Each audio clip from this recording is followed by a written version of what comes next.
तो अभी जो है वो प्रदर्शनी कक्ष सर ने दिखाया, इसके बारे में बताया। अभी हम चलते हैं नेक्स्ट इकाई पे। बहुत बड़ा कृषि विज्ञान केंद्र है और बहुत सारी चीज़ें हैं।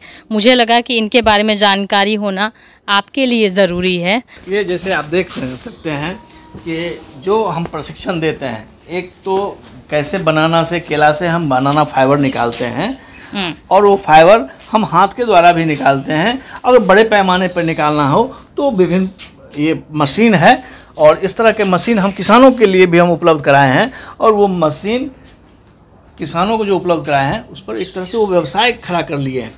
तो आप ये देख सकते हैं कि आर्या प्रोजेक्ट जो हमारे यहाँ चलती है उसके अंतर्गत मैं अपने लिए भी और किसानों के लिए भी मैंने कई मशीन खरीद के किसानों को दिया है। और इस मशीन से बड़े पैमाने पर वो इससे फाइबर निकालते हैं और फाइबर से पर विभिन्न प्रकार के उत्पाद तैयार करते हैं, चाहे वो डेकोरेटिव्स हो, बैग हो, टोपी हो, इवन बनाना फाइबर से आज कपड़ा बन रहा है।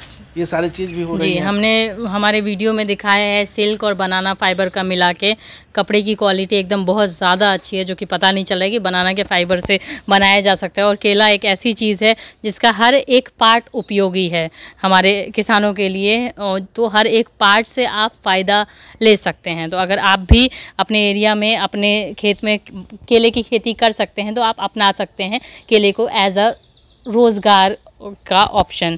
अभी हम केचुआ खाद उत्पादन के सेगमेंट सकते हैं कि केचुआ खाद उत्पादन प्रदर्शन इकाई भी है।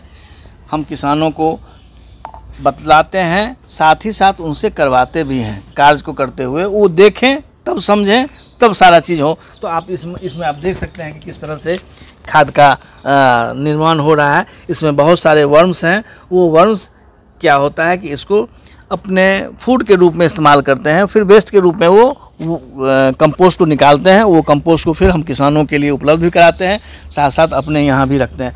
चूँकि कहा गया है कि अब हमें प्रकृति की ओर लौटना है, हम प्रकृति से दूर होते जा रहे हैं। और हमारे माननीय प्रधानमंत्री मोदी जी का भी ये सोच है कि हमको अब प्राकृतिक खेती की ओर लौटना है। और प्राकृतिक खेती के लिए एक महत्वपूर्ण अवयव होता है, जो ज़रूरी होता है कि रासायनिक खाद के बदले आप वर्मी कंपोस्ट का इस्तेमाल करो, कंपोस्ट का इस्तेमाल करो। उसी तरह से ये सारे चीज़ें जी। तो जैसे प्राकृतिक खेती की बात करते हैं हम, तो प्राकृतिक खेत में जो सबसे महत्वपूर्ण चीज़ है, खाद तो है ही, लेकिन गाय नहीं होगा तो आप प्राकृतिक खेती नहीं कर सकते हैं। किसानों से इतना ही अनुरोध करते हैं कि आप जो कुछ भी करते हो अपने लिए एक गाय का पालन जरूर करो। वो गाय का पालन करोगे तो आपके लिए दूध का भी मुहैया कर दूध भी मिलेगा और साथ साथ उनके गोबर से विभिन्न प्रकार के आप प्राकृतिक खाद बना सकते हो। और ये दोनों चीज़ हमारे स्वस्थ रहने के लिए, प्रकृति को स्वस्थ रखने के लिए ये अति आवश्यक है। चूँकि आप जान रहे हैं कि हमारा जल, हमारा ज़मीन, हमारी जलवायु, ये सारे चीज़ प्रदूषित हो गए हैं और उस पर निर्भर रहने वाला मेरा जीवन वो भी प्रदूषित हो गया है। और इस चारों चीज़ को प्रदूषण से दूर करने के लिए ये अति आवश्यक है कि हर परिवार, हर किसान अपने पास एक गाय को जरूर पालन करें। उसी से सारी चीज़ का समस्या का समाधान होगा। जी। तो यहाँ पे वर्मी कंपोस्ट बैड के बाद आप वो मशीन देख सकते हैं जहाँ पे खाद निकालते हैं और खाद को अलग करते हैं। वर्म्स भी निकलता है और खाद भी अलग निकलता है। ये सारी चीज़ें वो चलते रहती है। तो ये प्रक्रियाएं हमारे पास, हमने एक नया अभी एजोला यूनिट तैयार किया है। हम इसमें अजोला का उत्पादन करते हैं। ये अभी जस्ट नया तैयार हुआ है। तो आप देख सकते हैं कि अजोला भी हमारे फर्टिलाइज़र के रूप में इस्तेमाल हो रहा है, खनिज के रूप में इस्तेमाल हो रहा है, साथ साथ हमारे पशुओं के भोजन के रूप में भी इस्तेमाल इसकी होती है। ये चीज़ भी देखने की ज़रूरत है। उसी प्रकार से आप देख सकते हैं कि एक छोटा सा जगह है, हम बहुत बड़ी जगह की बात नहीं करते हैं, क्योंकि आप हमारे देश में सब मार्जिनल फार्मर्स हो गए, बड़े बड़े किसानों की संख्या कम गई है, छोटे छोटे किसान हैं। उन छोटे से किसानों के लिए छोटी सी भूमि है। उस छोटी सी भूमि में आप, छोटे से भूमि पर आप क्या क्या ले सकते हैं। कम पैसे में आप ज़्यादा से ज़्यादा उत्पादन भी कर सकते हैं, ज़्यादा से ज़्यादा मुनाफा भी ले सकते हैं। इसी तरह से देखिए, एक वर्टिकल हम बटेर पालन भी कर सकते हैं कि कैसे बटेर हम छोटे से, जहाँ कोई जगह नहीं हो, ज़मीन की नहीं ज़रूरत हो, आप दीवार पे भी आप इसका लेयर बाय लेयर आप ऊपर की ओर बढ़ते चले जाएं, उनको भोजन दें। और ये छोटी सी पक्षी होती है बटेर। मुर्गी पालन तो सब जानते हैं, लेकिन बटेर पालन बहुत कम लोग कर रहे हैं। बिहार में काफ़ी फेमस है बटेर पालन, और जैसे मुर्गियां होती है, बटेर जो है वो काफ़ी लोग जो है पसंद करते हैं। इसका पौष्टिकता मुर्गी से ज़्यादा माना जाता है, इसकी कीमत भी ज़्यादा मिलता है, इसलिए हम लोग बटेर के लिए कहते हैं कि इस बटेर में आपके पास बहुत छोटे से भूमि के लिए में भी आप इसका उत्पादन कर सकते हैं। वैसे ही एक इकाई वहाँ पे भी आप पॉन्ड में आ सकते हैं। आप देख सकते हैं कि इंटीग्रेटेड फार्मिंग सिस्टम, समेकित कृषि प्रणाली क्या क्यों ज़रूरी है। हम हमेशा कर रहे हैं कि जनसंख्या बढ़ रही है, ज़मीन घट रही है, तो छोटे से भाग पे ही आप सब्जी का भी खेती कर सकते हो, फल का भी उत्पादन कर सकते हो, बटेर का भी पालन कर सकते हो, मुर्गी पालन भी कर सकते हो, मधुमक्खी का भी पालन कर सकते हो और मछली भी पालन कर सकते हो। तो मतलब एक साथ पौष्टिक से भरपूर वो सारे चीज़ों की आप उत्पादन करके आप अपने मुनाफा में बढ़ा सकते हैं। ये सारी चीज़ें नई नई तकनीक है, और ये नई तकनीक क्यों ज़रूरी है, चूँकि ज़मीन घटती जा रही है, और ये ज़मीन जो घट रही है इसके कारण से हमको ये मजबूरी हो गया कि आप अपने 1 एकड़ में ही या आधा एकड़ में भी ये समेकित पोषक तत्व, समेकित कृषि प्रणाली को अपनाते हुए आप ज़्यादा से ज़्यादा फ़ायदा ले सकते हैं। इसी समेकित कृषि प्रणाली के अंतर्गत हमारा गौ पालन भी है, वो वर्मी कंपोस्ट यूनिट भी है, एजोला यूनिट भी है, मधुमक्खी पालन भी है। ये सारा चीज़ आप यहाँ पर देख सकते हैं। मुर्गी पालन भी है, सारा चीज़ है। एक छोटे से भाग पे आप क्या क्या कर सकते हो, कैसे किसानों को फ़ायदा होगा, और इसको हम लेबर इफ़ेक्टिव नहीं कहते हैं। आदमी चाहे तो खुद किसान खुद से ये सारे छोटे छोटे कार्य को मनोरंजन के तौर पर और ये ध्येय रखते हुए कि मुझे ज़्यादा से ज़्यादा मुनाफा लेना है, ये काम को कर सकते हैं। आप देख सकते हैं कैसे यहाँ मुर्गी का पालन भी हो रहा है जी। आप कोई बहुत बड़ी एरिया नहीं है, छोटी सी एरिया है। एक डेमो के लिए हम डिमोन्स्ट्रेशन यूनिट के रूप में रख रहे हैं कि हम केवल बतलाते नहीं हैं, हम कहते हैं कि धरातल पर चलो और देखो कि कैसे आप काम को कर सकते हो। उसी अनुसार से ये सारे चीज़ों को आप यहाँ पर सारे कार्य को देख सकते हैं। अगर स्किल पर्सन हैं तो आप ग्राफ गुटी भी जो आपने फल लगाए उस तालाब के मुहाने पे, बांध पे, बंड पे, उस बंड पे आप चाहें तो छोटे छोटे पौध का भी प्रवर्धन कर सकते हैं, नए नए पौधे को भी तैयार कर सकते हैं। और आप इसी चीज़ को देख सकते हैं कि कृषि विज्ञान केंद्र वैशाली में हमारे किसानों के द्वारा अमरूद के पौधे तैयार किए जा रहे हैं यहाँ पे, कि कैसे हमने इसको एयर लेयरिंग किया है। एयर लेयरिंग किया है, और एयर लेयरिंग हमारे 2 स्किल पर्सन जिनको हम लोगों ने प्रशिक्षण भी देते हैं और वो करते हैं। और कैसे देखिए, हम आपको नज़दीक से ले जाना के दिखाना चाहता हूँ कि कैसे वो एयर लेयरिंग किया है, कैसे ये लगा रहे हैं जी। तो यहाँ पे अमरूद का भी मैं आपको बता दूँ, बिहार बहुत ज़्यादा रिच है अमरूद में। लीची की उत्पादन की बात करें, आम के उत्पादन की बात करें, केले के उत्पादन की बात करें, तो ये जो बेल्ट है वो काफ़ी ज़्यादा जो है वो अमीर माना जाता है इनमें। और अमरूद के यहाँ पे पौध तैयार किए जा रहे हैं जो कि किसान चाहे तो यहाँ से ले जाके अपने खेत में लगा सकते हैं। गुणवत्तापूर्ण हम पौधा उनको उपलब्ध कराते हैं। चूँकि प्राइवेट नर्सरी में जाने के बाद किसान को जो उनको वैरायटी कहता है वो वैरायटी होती नहीं है, आज जो वो मांगता है वो वैरायटी उनको उपलब्ध नहीं करा पाते हैं। लेकिन कृषि विज्ञान केंद्र या हमारे जितने अनुसंधान केंद्र के जो प्रभेद होते हैं, पौधा होता है, उसमें जो पौधा कहा जाता है वही पौधा उपलब्ध कराया जाता है। ये नहीं ये वैरायटी कहा। अब जैसे देख सकते हैं, जैसे देखिए होता क्या है ना, अमूमन हम इसको एयर लेयरिंग कहते हैं। एयर लेयरिंग मतलब होता है कि वर्षा ऋतु में हम इसमें ये डंटल का पौधा जो लगा हुआ है जिसको मदर ब्लॉक कहते हैं, ये आप देख सकते हैं कि ये पौधा है। इस पौधे में हम इस टहनी को सेलेक्ट करते हैं। ये टहनी को जब सेलेक्ट करते हैं तो उसमें क्या करते हैं, वर्षा ऋतु में जनरली कहते हैं, जिससे कि इसकी सफलता, जड़ आने की क्षमता ज़्यादा बढ़ जाती है। तो हम एयर लेयरिंग करते हैं क्या कि यहाँ से लेके यहाँ तक हम इसके ऊपर के लेयर को काट के हटा देते हैं, ठीक। और इसको हटाने के बाद हम 3-4 रोज छोड़ भी देते हैं।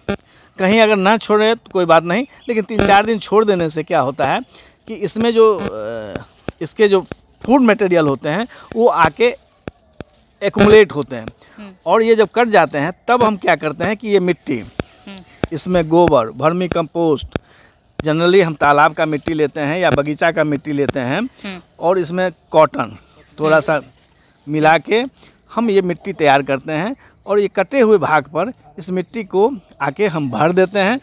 फिर हम पन्नी से हम इसको इस तरह से एयर टाइट कर देते हैं कि इसमें किसी भी प्रकार का न पानी आए न हवा निकले, और इस तरह से हम इसको बंद कर देते हैं और 2 महीने तक हम इसको छोड़ देते हैं। छोड़ने के बाद क्या होता है कि इसमें से जड़ आना शुरू हो जाता है। ये जड़ आप देख सकते हैं इसमें किस तरह से जड़ आया है, रूट्स, जिसको रूट्स कहते हैं। ऐसे बहुत सारे लोग हम इसमें रूटेक्स भी लगाते हैं, जो हार्मोन होता है उसको जहां हम कटिंग करते हैं वहां हार्मोन्स लगा देने पर ये रूट की संख्या बढ़ जाती है और तेज़ी से आना प्रारंभ होता है। तो आप इस तरह से देख रहे हैं कि ये रूट निकला हुआ, यही रूट को हम एज सच आप देख सकते हैं कि फील्ड में किस प्रकार से ये। और ये किसान कब ले जा सकते हैं सर? ये अमूमन हम लोग कहते हैं कि वर्षा ऋतु में आप पौधा लगाएं तो आपके लिए आसान होगा, जल्दी जड़ ये पकड़ेगी और आपका पौधा एस्टेब्लिश करेगा। तो अभी जो यहाँ लगा रहे हैं ये अगले साल, अगले सीजन में वर्षा ऋतु में मई जून में उपलब्ध होगा। नर्सरी में हम लगा के इनको हम छोड़ दे रहे हैं और इसमें से कुछ हो सकते हैं 1-2% सूख भी जाए, बाकी सब वो जिंदा रहेंगे। उसको हम अगले वर्षा ऋतु में हम इसको पौधा किसानों को हम उपलब्ध कराते हैं। ये सारी चीज़ें हैं और आप इनका किया हुआ कार्य को आप देख सकते हैं। एक पौधा आपको दिखाना चाहेंगे। अमरूद के पौधे अगर आपको लेने हैं, बिहार में हैं आप, इस वाले पटना वाले बेल्ट में, तो कृषि विज्ञान केंद्र वैशाली से आप यहाँ ले सकते हैं। और अमरूद के पेड़ भी आप देख सकते हैं यहाँ पे। और अभी जो है वो फल मिलने थोड़े से मुश्किल है, लेकिन ये देखिए हम तैयार करते हैं। ये पौधा है जिसको हम मदर ब्लॉक कहते हैं। इस पौधा का तैयार करना है। इसमें डिफरेंट वेराइटी हो सकते हैं। ये इलाहाबादी सफ़ेदा हो सकता है, तो ये लखनऊ 49 हो सकते हैं। तो जो वैरायटी का आप चाहते हैं, जो किसानों को डिमांड होता है, उस अनुसार से हम वो पौधा पौध प्रवर्धन करते हैं। और इसी तरह से टहनियाँ को सेलेक्ट करके हम इसको देख सकते हैं आप, पूरा एयर टाइट बांध रखा है। और इसको 2 महीने बाद जो है यहाँ से हम काट देते हैं। यहाँ से काट के इसको ज़मीन पे लगाया जाता है और ये करीब 6 महीने रहेगा। 6 महीने बाद किसान ले जाके अगले सीज़न में नर्सरी ले जाके, ये देखिए आप कितनी सारी यहाँ पे जो है वो टहनियाँ हैं जिसको बांधा गया है और ये एक नया पौधा बन के आएगा। तो ये आप जो है एक नई विधि आप देख रहे हैं। और यहाँ अमरूद भी देख सकते हैं इस वाले इस वाले पेड़ पे मदर ब्लॉक है। हम इसमें डिफरेंट वैरायटी है। खासकर यहाँ जो वैशाली जिला के किसान लखनऊ 49 और इलाहाबाद सफ़ेदा, ये 2 प्रमुख यहाँ के व्यावसायिक प्रभेद हैं। जिस प्रभेद को किसान लगाना चाहते हैं उनसे ज़्यादा उनको आमदनी भी होता है। अब तो देख रहे हैं केजी एप्पल, अमरूद के बड़ी फल देखने को मिल रहा है। थाईलैंड गुआवा के नाम से भी जाना जाता है, तो वो चीज़ अब मिल रहा है। इस तरह से ये सारे चीज़ें हमारे यहाँ, आप इधर आ सकते हैं कि देखिए कैसे हमारा पिछले वर्ष जो हमने तैयार किया था गुआवा, वो पौधा किसानों के लिए उपलब्ध है। अगर वो चाहे किसान तो यहाँ से वो ले सकते हैं। ये पिछले वर्ष तैयार हुआ था। ये अभी ले जाके लगा सकते हैं? अभी भी जाके लगा सकते हैं, लेकिन हम अमूमन उनको कहते हैं कि वर्षा ऋतु में ले जाएं तो ज़्यादा बेहतर। लेकिन कोई भी किसान किसी वर्ष लगा सकते हैं, बशर्ते कि वो उनको लगाने के बाद मैनेजमेंट, उनको केयर एंड मैनेजमेंट करने की ज़रूरत है। आप ये आम का पौधा कर सकते हैं। ये सारे आम के पौधे हैं जी। जिस तरह से हम उसमें ग्राफ्ट बूटी तैयार किए, इसी तरह से इस पौधे का भी सो हम लेके टहनियाँ लेके साइन लेके हम पौधा तैयार करते हैं, जिसका नर्सरी हमारे आगे है। अब इसको भी वर्षा ऋतु में हम इसमें से कई पौधे से, इस पौधे से हम तैयार करेंगे। और ये तैयार जो करेंगे वो वर्षा ऋतु में इसमें से देख सकते हैं। हम क्या करते हैं कि हमारे पास बिज्जू पौधा होता है। वो बिज्जू पौधा को लेते हैं जिसकी उम्र करीब 1 वर्ष होता है। जितना मोटाई का वो पौधा होता है उतनी मोटाई का इसमें टहनियाँ को हम सेलेक्ट करते हैं और वो टहनी को यहाँ से काटते हैं और यहाँ से ठीक ये यहाँ से काट के और फिर जाके वहाँ उस पौधे पर हम ग्राफ्ट करते हैं। और ग्राफ्ट करने के बाद इससे नई पत्तियाँ शुरू हो जाती है। तो ग्राफ्ट करने में जिस प्रभेद को आप चाहेंगे लेना, पौधा तैयार करना, उसका हम ये साइन लेते हैं और वही साइन जाके उस पर ग्राफ्ट कर देते हैं। ये ऐसे है, इसके साथ ऐसे अटैच कर देते हैं। तो ग्राफ्टिंग जो है, जो कि गुलाब में भी किया जाता है, वैसे ही ग्राफ्टिंग आम में, सर सही कह रही हूँ, 2 साइड में वो करके ये बीज यहाँ पे संरक्षित रख सकते हैं। आप यहाँ देख सकते हैं कि जो हमारे कृषि विज्ञान केंद्र में बीज अभिसंस्करण संयंत्र एवं बीज भंडारण कक्ष, ये कक्ष है कि इसमें हमारे पास बड़ी मशीन है कि जो किसान भी जिससे हम बीज का उत्पादन करवाते हैं या अपने केंद्र के माध्यम से करते हैं, तो दोनों को प्रोसेसिंग एंड पैकेजिंग बहुत ज़रूरी होता है, तो उसके लिए मशीन की ज़रूरत पड़ती है। तो ये मशीन सब किसानों के बस की बात नहीं है, क्योंकि कीमत ज़्यादा है, करीब करीब 30-40 लाख रुपया इसके लगते हैं। तो वो चीज़ मशीन हमारे पास है, तो किसान अगर चाहें तो वो अपना बीज का भी प्रसंस्करण यहाँ कर सकते हैं और हम लोग भी प्रसंस्करित करके हम किसानों के लिए इसको उपलब्ध कराते हैं जी। तो उसको हम देखते हैं कि जी, उसको हम देखेंगे, लेकिन आप लोगों को मैं एक नई चीज़ें दिखाना चाहूँगी। केले का पौधा देखा होगा आपने, पेड़ देखा होगा, लाल केला, ये मेरे ख्याल से आप लोगों में से बहुत कम लोगों ने देखा होगा। लाल जी, ये रेड बनाना जनरली साउथ में होते हैं, हमारे बिहार में ये रेड बनाना नहीं था, तो हमने इसको as a multiplication of the plant के लिए कि जो किसान भी अगर चाहें तो ये हमारे यहाँ से शक्कर ले जाएं और अपने खेतों में लगाएं, और ये तरह की वैरायटी रेड शक्कर जो न्यूट्रिशियस होता है और अच्छा खाने में भी अच्छा होता है, तो इसको हमने प्रयास किया कि यहाँ भी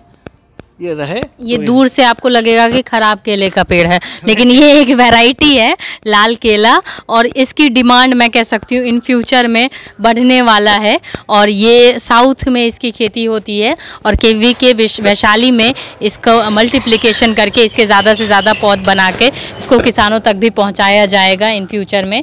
देखिए ग्रीन टीवी यूट्यूब पर भी, बस सब्सक्राइब करें और बेल आइकन दबाएं।